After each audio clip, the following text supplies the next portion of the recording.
Assalamu alaikum. Hope you are happy with your family. I am Ariful Islam, the founder of Practice English. 365 দিনের ক্লাসে আজকে 3 নম্বর class. হয়তো বা কথাগুলো এখনও অনেক কিছু ক্লিয়ার হচ্ছে না, অনেক দিন পর আসলে ক্লাস নিচ্ছি। তো আজকে আমরা শিখবো, আমরা প্রথম ক্লাসে শিখেছিলাম আই এম দিয়ে ব্যবহার, তারপর হচ্ছে ইজ এর ব্যবহার, তারপর হচ্ছে আজকে আমরা শিখবো আর এর ব্যবহার। যেমন you R, they R, we are, এগুলো দিয়ে কীভাবে ইংরেজিতে কথা বলতে হয়। ঠিক আছে, আমি কিন্তু আবারও বলি, আমরা কিন্তু আসলে শিখবো কম, মুখে প্র্যাকটিস করবো বেশি। মানে আপনি অনেক কিছু জানেন, খুবই গুরুত্বপূর্ণ না, কিন্তু আপনি কম জানেন বাট সেটা ইংলিশে বলতে পারেন, ইটস ভেরি ইম্পর্ট্যান্ট। ওকে, এটা হচ্ছে বিষয়। তাহলে ইউ আর মানে কি? তুমি হও, তাই না?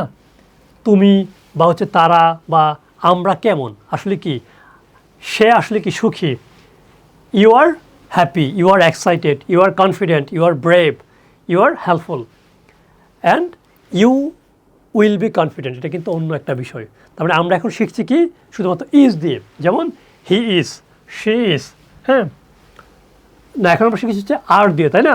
তাহলে ইউ আর, তার মানে কি ইউ আর অনেস্ট, মানে কি তুমি সৎ। তাহলে আমি যদি বলি যে আপনি, মানে আপনি বলতে কি ইউ, তাই না? তাহলে you are happy, you are excited, you are confident, you are brave. এখন যদি বলি যে তুমি সাহসী না, তাহলে কি বলবেন? আমরা অনেক সময় বলি না, তুমি কিন্তু সাহসী না, ইউ আর নট ব্রেভ, তুমি কিন্তু সাহসী, you are brave. You are confident, you are not confident, you are helpful. কেউ যখন আমাদেরকে সাহায্য করে আমাদেরকে বলতে পারি কি ইউ আর হেল্পফুল।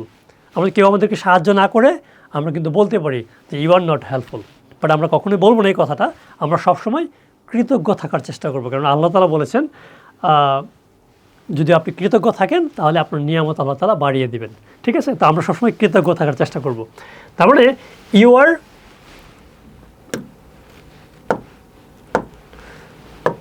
তারপরে আপনি দেখেন এখানে যেমন ইউ আর, আবার হচ্ছে you are not, we are, we মানে হচ্ছে কি আমরা, এবং দে মানে হচ্ছে তারা।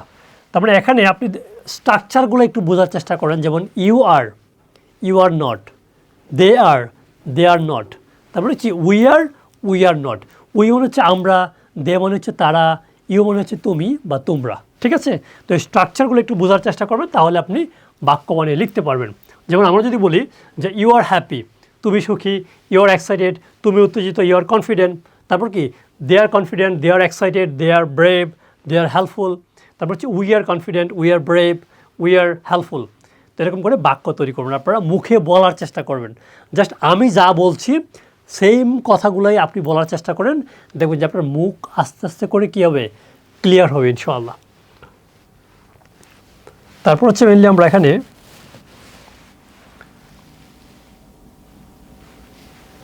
দে আর দিয়ে আমরা হচ্ছে একটা নাউন যুক্ত করব। যেমন আমি যদি বলি যে তুমি একজন ডিজাইনার, তুমি একজন কি প্রশিক্ষক, তুমি একজন ফ্রিল্যান্সার, তুমি একজন চাকরিজীবী, তুমি একজন ভ্রমণপ্রেমী, এই কথাগুলো কিন্তু আমাদের বলতে হয়। তা কীভাবে বলবো? You are a designer, you are an employee, you are a freelancer, you are a trainer, you are a traveller. তাহলে বলছি যে আমরা আসলে কি চাকরিজীবী, উই আর এমপ্লয়ি। তারপর যে উই আর ফ্রিল্যান্সার্স। তারপরে এখানে একটা জিনিস যুক্ত হবে, যেমন যখন আমরা এই উই বলবো, হ্যাঁ উই বলার পর কিন্তু আমরা একের অধিক, তখন কিন্তু আমরা এই যে আমাদের এখানে যে নাউনগুলো রয়েছে, নাউনগুলোর পরে কিন্তু আমরা অ্যাস যুক্ত হবে। ঠিক আছে, অ্যাস বা ইয়েস অনেক সময় অনেক কারণে যুক্ত হয়। যেমন we are designers, we are employees, we are freelancers, we are trainers, we are travellers. কেন বেশি হয়েছে? কারণ যখন আপনি একের অধিক, যেমন you are a student, you are not a trainer, তুমি একজন প্রশিক্ষক না। বাট এখানে একটু বোঝার বিষয়, যখন উই বলবো, হ্যাঁ উই যখন বলবো, দে যখন বলবো, হ্যাঁ যখন এটা প্লুরাল হতে পারে, আবার কি যেমন উই মানে কি একের অধিক, তাই না? আমরা কি একের অধিক, উই আর, আমরা কি একের অধিক। তো এখানে কি হবে, এই প্রত্যেকটা নাউনের পরে অ্যাস যুক্ত হবে। যেমন we are designers, we are employees, we are freelancers, we are trainers, এরকম করে হবে আর কি।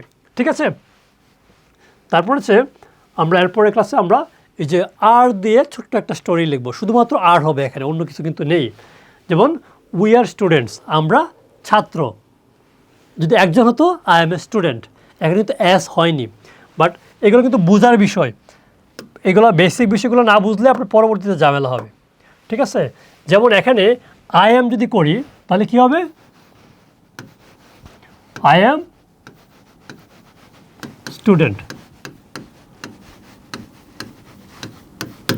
বাট এখানে তাহলে স্টুডেন্টস হলো কেন, এস হলো কেন? এটা হচ্ছে প্লুরাল, মানে একের অধিক। যেমন উই মানে কি আমরা, তাহলে আই মানে কি শুধুমাত্র আমি। আবার এখানে যদি বলি যে আসলে দে মানে কি তারা, একের অধিক। খেয়াল করে দেখুন, যেমন first person, second person, third person, এগুলো গ্রামাটিক্যাল বিষয়, বাট কথা বললে অনেকে হয়তো মাথার উপর দিয়ে যেতে পারে।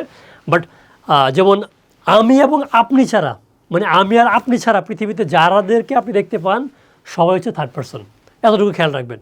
তার মানে আই মানে হচ্ছে কি আমি, ইউ মানে হচ্ছে তুমি। এই যে আই মানে হচ্ছে আমি, আবার ইউ মানে হচ্ছে তুমি, এই দুইটা হচ্ছে ফার্স্ট পারসন, এটা হচ্ছে সেকেন্ড পারসন। এছাড়া আপনি যাদেরকে চেনেন, দে বলেন, হি বলেন, শি বলেন, হ্যাঁ, মাই ফাদার, মাই ব্রাদার, তারা সবাই থার্ড পারসন। ঠিক আছে? তাহলে we are students, we are not lazy, we are confident, we R grateful. দেখেন, এটা কিন্তু আসলে এইগুলো গ্রামাটিক্যাল পার্ট। যেমন গ্রেটফুলের পরে কেন অ্যাস হয়নি, আবার স্টুডেন্টের পরে কেন অ্যাস হয়েছে, একটা হচ্ছে নাউন, একটা হচ্ছে অ্যাডজেক্টিভ। ঠিক আছে? আচ্ছা, এগুলো গ্রামাটিক্যাল বিউটি, এগুলো নিয়ে আলোচনা করবো না এখনে। বাট আমরা এখন যদি বুঝে থাকি যে আসলে উই আর এবং হচ্ছে উই আরের পরে আমাদের কি অ্যাডজেক্টিভ ব্যবহার করতে হবে, নাউন ব্যবহার করতে হবে, তাহলে কী হবে? We are students, we are not lazy, we are confident. তাহলে এই বিষয়গুলো আপনি খুব সহজে বুঝতে পারবেন। তাহলে আপনি যদি এই ক্লাসটা এতটুকু বুঝে থাকেন, তাহলে আপনার জন্য এই যে ছোট্ট একটা টাস্ক, মানে চ্যালেঞ্জ, এটা আপনি পারবেন আশা করি। ঠিক আছে? যেমন তুমি একজন ছাত্র, তাহলে কী হবে এটা আমি বলে দিই, ইউ আর এ স্টুডেন্ট। তাহলে তুমি একজন ট্রেনার না, you are not a trainer. তাহলে তুমি আত্মবিশ্বাসী না, তাহলে আত্মবিশ্বাসী মানে কি? কনফিডেন্ট। আমি কৃতজ্ঞ, কৃতজ্ঞ মানে কি? আবার হচ্ছে আমি চাকরিজীবী, চাকরিজীবী মানে কি? আমি সহায়ক মানে কি? তার মানে আপনি যে 10টা বাক্য যদি আপনি ইংলিশে লিখতে পারেন, তাহলে বুঝবেন যে আপনি আসলে এই বেসিক বিষয়টা বুঝেন।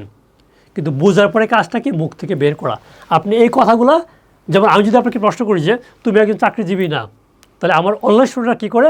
আমি যখন বাংলা বলি তারা আমার সাথে সাথে ইংলিশে বলে, আমি বাংলা বলি তারা ইংলিশ বলে, এভাবে কিন্তু ইমপ্রুভমেন্টটা হয়। তো আপনি যেহেতু আসলে অনলাইনে ভিডিও দেখছেন, আপনার সাথে আমি সরাসরি স্পিকিং করতে পারছি না, যেহেতু আপনি অনলাইন স্টুডেন্ট না। তো আপনি কী করবেন? নিজে নিজে এই বিষয়গুলো প্র্যাকটিস করবেন। ঠিক আছে? এটা হচ্ছে বিষয়। তো আশা করি আজকে ক্লাস যদি বুঝে থাকেন তাহলে আপনি এটা পারবেন। যদি না বুঝে থাকেন তাহলে সেটা কমেন্ট করবেন, আশা করি আমরা সেটা সমাধান করার চেষ্টা করবো কোনোভাবে। ঠিক আছে? তাহলে কথা হবে পরবর্তী ক্লাসে। ভালো থাকবেন। আসসালামু আলাইকুম।